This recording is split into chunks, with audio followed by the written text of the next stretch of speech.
কুমিল্লায় যৌথ বাহিনীর পরিচয়ে তুলে নেয়া এক যুবদল নেতা মারা যাওয়ার অভিযোগ উঠেছে। মৃত যুবদল নেতার নাম তহিদুল ইসলাম। পরিবার বলছে, তহিদুলের শরীরে মারধরের চিহ্ন রয়েছে। যুবদল নেতার পারিবারিক সূত্রে জানা যায়, বৃহস্পতিবার রাত ২টার দিকে তহিদুলকে যৌথ বাহিনীর পরিচয়ে বাড়ি থেকে তুলে নেওয়া হয়।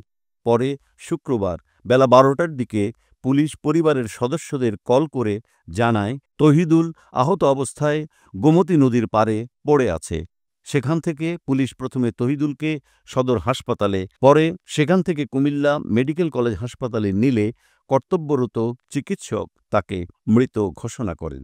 তহিদুল ইসলামের বড় ভাই আবুল কালাম আজাদ টিপু বলেন, বৃহস্পতিবার রাত ২:৩০টার দিকে যৌথ বাহিনীর পরিচয়ে ও সাদা পোশাকের কয়েকজন আমার ভাইকে তুলে নিয়ে যায়। তহিদুলকে নিয়ে যাওয়ার কারণ জিজ্ঞাসা করলেও তারা কোনো উত্তর দেয়নি।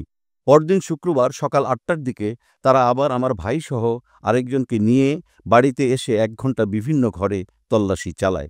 কোনো অস্ত্র না পেয়ে আমার ভাইকে আবারও নিয়ে যায় তারা।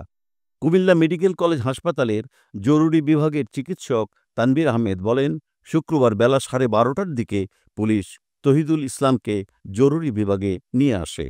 পরীক্ষা নিরীক্ষা শেষে দেখা যায়, হাসপাতালে আনার আগেই তার মৃত্যু হয়েছে। নিহতের শরীরের বিভিন্ন স্থানে আঘাতের চিহ্ন রয়েছে। তহিদুল কুমিল্লা সদর উপজেলার পাঁচথবি ইউনিয়নের ইটাল্লা গ্রামের মৃত মোখলেসুর রহমানের ছেলে। তিনি পাঁচথবি ইউনিয়ন যুবদলের আহ্বায়ক ছিলেন। চট্টগ্রাম বন্দরে একটি শিপিং এজেন্টে চাকরি করতেন তিনি। গত রোববার বাবা মোখলেসুর রহমানের মৃত্যুর খবরে বাড়িতে আসেন।